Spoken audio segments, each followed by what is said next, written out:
베드로전서 5장 8절에서부터 14절까지의 말씀을 같이 읽었는데, 베드로 사도는 이 전서 편지의 결론 부분에 이르러서는 경고, 그리고 명령, 그리고 마음에 담아야 되는 당부의 말씀을 하고 있습니다. 그러면서 이 베드로 사도가 편지를 쓴 이유는 흩어진 성도들, 박해 때문에 많이 여기저기 흩어진 성도들 향해서 쓴 편지이기 때문에 격려를 하는 내용이 들어가 있습니다. 그 격려하는 내용과 함께 이 편지를 마무리하는데, 격려가 뭐라고 얘기되어 있느냐면, 택하심을 받은 바벨론에 있는 교회들아, 내가 너희들에게 문안하는데 사랑의 입맞춤으로 서로 문안하고 그리스도 안에 있는 너희 모든 이에게 평강이 있어야 되겠다, 이렇게 이야기하면서 이 격려를 하며 편지를 마무리하고 있습니다.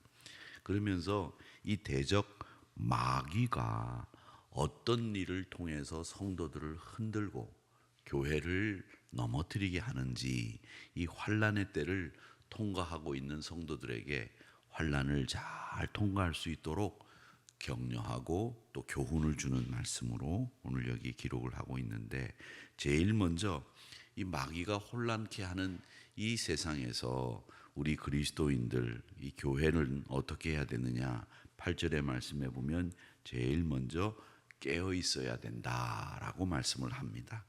근신하여 깨어라 라는 말씀은 경고와 함께 격려가 들어 있습니다. 근신해라, 정신 똑바로 차려라, 그리고 깨어 있어라 라고 하는 이 말씀은 이렇게 우리 성도들에게 큰 깨달음을 주는데, 이 말씀은 말이죠, 앞과 뒤가 똑같이 관련이 되어 있습니다. 그 앞과 뒤가 똑같이 관련되어 있는 것을 수미상관이라고 그렇게 이야기를 하는데, 8절에서 보면 그렇게 이야기를 합니다. 그리고 또 앞에서도 보면 이런 앞과 뒤가 똑같은 내용들이 두루두루 나오는데, 이 마귀의 행태를 한결같이 표현하는 것이 사자같이 두루 다니며 라고 하는 말씀을 합니다. 이 사자같이라고 하는 말씀을 통해서 교회가 처한 이 위협과 순교, 박해, 핍박이 얼마나 심각한지를 우리에게 보여주고 있습니다.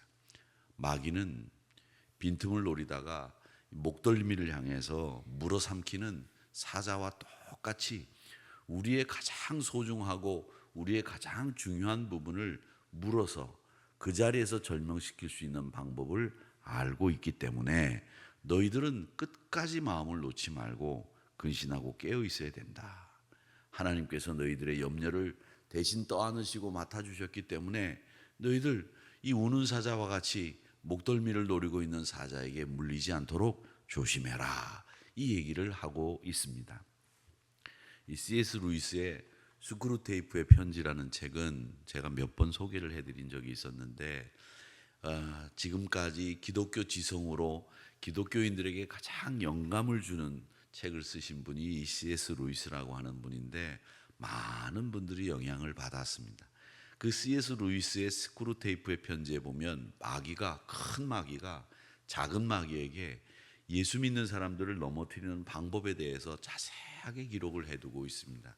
그 루이스의 예수 믿는 사람들의 넘어뜨리는 방법에 대해서 제일 먼저 이야기하는 게 뭐냐면, 예수 믿는 사람들을 자꾸 기독교와 한국 정치, 기독교와 인간의 심리, 이렇게 기독교와 무엇, 기독교와 무엇 이렇게 이야기를 자꾸 해서 마음의 상태에 기독교와 뭔가를 비교하면서 기독교가 마치 뭔가를 못하는 것처럼, 그리고 기독교 안에 변화가 굉장히 필요한 것처럼 이렇게 가르쳐주고, 본질에 대해서, 기독교 본질에 대해서는 이야기하지 말고 기독교인으로서 다른 언저리에 있는 것들을 많이 이야기해서 정말 중요한 복음이나 예수님 이야기는 덜하게 만들어야 된다, 이렇게 가르치고 있습니다. 근데 지금 보면 학자들이나 또 지금 기독교 교계에 연합 사업을 하는 분들을 보면 다 한결같이 뭘 얘기하느냐면, 기독교와 한국 정치, 기독교와 인간의 심리, 기독교와 유아들, 청소년들의 심리 상태, 이러면서 기독교를 가지고서 다른 이야기를 하는데 사실은 다른 이야기가 주안점이 돼 있지 거기에 예수님이라든지 말씀이라든지 생명에 대해서는 언급을 많이 안 하고 있다는 거죠. 결국 그렇게 되다가 본질인 복음을 잃어버리게 하고 본질인 예수 제자라고 하는 걸 잃어버리게 만들어서 신앙을 떨어뜨려야 된다, 이렇게 가르치고 있다라고 하는 겁니다. 그래서 변화를 원하는 사람들에게 이 열정이 없는 것을 탓하게 하고, 또 변화하지 않는 사람들에게 그 변화하지 않는 사람들의 그 고정적인 관념, 그 완악한 마음을 탓하게 해서 서로 물고 뜯게 해서 기독교가, 교회가 문을 닫게 만들어야 된다, 이렇게 가르치는 것이 마귀들의 전략이다 하며 이 스크루테이프의 편지에 보면 그런 이야기들이 나온다는 겁니다. 여러분, 우리는 믿음의 사람들이기 때문에 제일 중요한 것은 하나님을 경외하고 예수님의 제자이기 때문에 예수님 따라가야 되고, 하나님의 백성이기 때문에 이 말씀의 본질, 이 말씀이 우리의 본질이라고 하는 것을 잊어서는 안 된다라고 하는 겁니다. 그래서 우리 그리스도인들은 항상 변화도 중요하지만 변화하지 않는 것도 경계해야 되고, 무엇보다도 본질인 이 생명과 예수라고 하는 이 주제를 우리가 자꾸 놓치고 있는데, 예수 따라가는 믿음의 백성이라고 하는 것을 여러분 꼭 잊지 마시기를 주님의 이름으로 축복합니다. 그 다음에 또 하나, 우리 성도들에게 마귀가 가장 유용하게 쓰는 방법 중에 하나가 뭐냐면 두려움을 갖게 만드는 거예요. 두려움. 마귀는 우리 성도들이 두려움에 빠져서 은혜로 그리고 구원받은 것을 다 잊게 만드는 것을 자꾸 시도한다는 겁니다. 그러기에 여러분, 두려움에 빠지지 마십시오. 두려움에 빠지는 건 마귀가 즐겨하는 방법이라는 겁니다. 그 방법에 여러분들이 현혹되거나 빠지지 마시기를 바랍니다. 차라리 두려움에 빠지지 마시고 조세요. 졸아요. 졸면 두려움에 빠지지 않고 편안해지잖아요. 그래서 제가 설교할 때 조는 분들은 절대 깨우지 않습니다. 왜 안 깨우느냐? 저분은 두려움이 있으면 잠을 잘 수가 없거든요. 그러니까 일단 저분은 마귀가 침범하지 않은 거예요. 공격하지 않은 분들이에요. 편안히 주 안에서 잠을 주무시고 계시니까 얼마나 편안하신 겁니까? 그러니까 여러분, 주무시는 게 낫다라고 하는 것을 말씀드리는데, 마귀는 인간에게 자꾸 두려움을 주는 거예요. 두려움을 준다라고 하는 것, 복음의 확신을 가지고 흔들림 없이 두려움 없이 천국 시민으로 살아가는 저와 여러분이 되시기를 주님의 이름으로 축원합니다. 그 다음에 마귀는 9절에서 대적하라고 이야기를 합니다.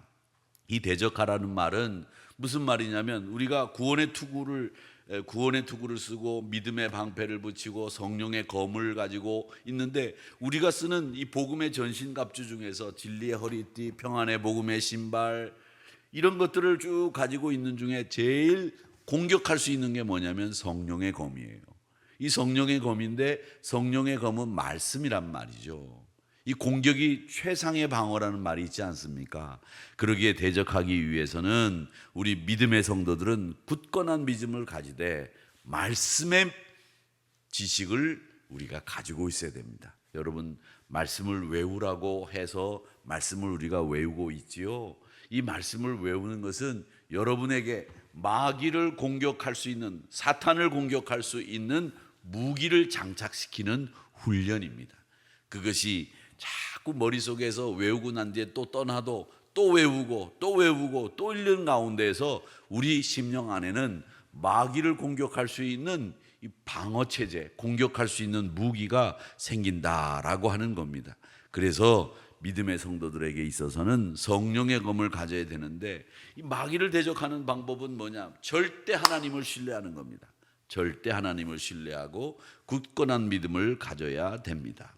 박해를 당하고 있는 소아시아에 있는 여러 교회들에게 동일한 고난 가운데서도 하나님을 믿고 의지해서 대적하거라, 이렇게 말씀하시는 이 베드로 사도의 음성에 귀를 기울여서 여러분들도 마귀를 꼭 대적하시기를 바랍니다. 이 마귀가 오면 말이죠, 마귀가 막 흉악한 모습으로 오는 게 아니에요. 흉악한 모습으로 오는 게 아니라 아주 멋있게 생긴 모습으로 찾아온다는 거예요. 우리가 현혹될 만한 모습으로 찾아오는 게 마귀지, 여기에 뿔 달려가지고 말이죠, 도깨비 방망이를 들고 오면 와 저거 마귀구나, 저거 피해야 되겠구나 이렇게 생각하죠. 그런데 그렇게 안 온단 말이에요. 친근한 사람의 모양으로 옵니다. 그렇기 때문에 여러분 조심하셔야 돼요. 혹시 아세요? 꿈속에서 마귀가 저를 이렇게 흉내내 가지고 올 수도 있어요. 그러니까 저 봤다고 다 좋아하지 마시고 혹시 그게 마귀가 아니었는가 이렇게 의심해야 됩니다. 마귀는 여러분들이 좋아하는 모습으로 온다라고 하는 거예요. 그러니까 항상 대적할 수 있어야 되겠다. 그 다음에 하나 더, 오늘 말씀은 굳게 서라고 얘기를 하는데, 이 굳게 선다라고 하는 말은 무슨 말이냐면 포기하지 말라는 말이에요. 우리가 마귀를 대적할 때에도 아유 힘들어, 아유 이 정도는 그냥 해도 돼 이렇게 생각하기 쉬워요. 아이고 이 정도는 뭐 금방 안 해도 되지 뭐, 아유 이번 주 정도야 뭐, 이렇게 쉽게 생각할 수 있는 것들, 여러분 포기하게 만드는 것들, 이 조그만한 포기가 큰 포기를 만들어 냅니다. 그러기에 여러분 굳게 서는 것은 우리 믿음의 성도들에게 포기하지 말라고 하는 음성이라고 하는 것 들으시기를 바랍니다. 여러분 끝까지 가셔야 됩니다. 끝까지 여러분의 고지를 향해서 가셔야 되고, 여러분이 정해놓은 목적지를 향해서 가는 것, 그게 포기하지 않는 신앙의 모습이에요. 다른 건 좀 포기해도 돼요. 우리 사람이 가지고 있는 생각은 때로는 좀 한 발짝 물러서서 양보도 하고, 때로는 말이죠, 아예 내 생각을 접고 다른 사람의 생각을 받아들일 때도 있을 필요가 있지요. 그런데 믿음에 한해서는, 신앙에 한해서는, 내 믿음을 지키는 일에서는 조금도 포기하지 마시고 믿음 위에 굳게 서서 중도에 내려앉는 법 없이 끝까지 천국을 향해서 달려나가는 우리 믿음의 성도님들이 다 되시기를 주님의 이름으로 축원합니다. 고통당하고 있는 이 성도들에게 오늘 은혜와 평강으로 인사를 하며 시작하고, 마지막에 다시 주의 평강을 빌면서 결론을 맺는 이 베드로의 편지처럼 여러분의 삶 속에서는 시작도 주의 평강으로 시작하시고 마지막도 주의 평강으로 잘 끝맺음을 맺어서 항상 승리하는 여러분들 다 되시기를 주님의 이름으로 축복하면서, 한 주간도 오늘 하루도 뭘로 시작한다고요? 주의 평강으로 시작하십시오. 그리고 오늘 한 주간 마치는 그 순간까지 주의 평강으로 잘 맞춰서 항상 복된 신앙인으로 승리하시기를 주님의 이름으로 축복합니다.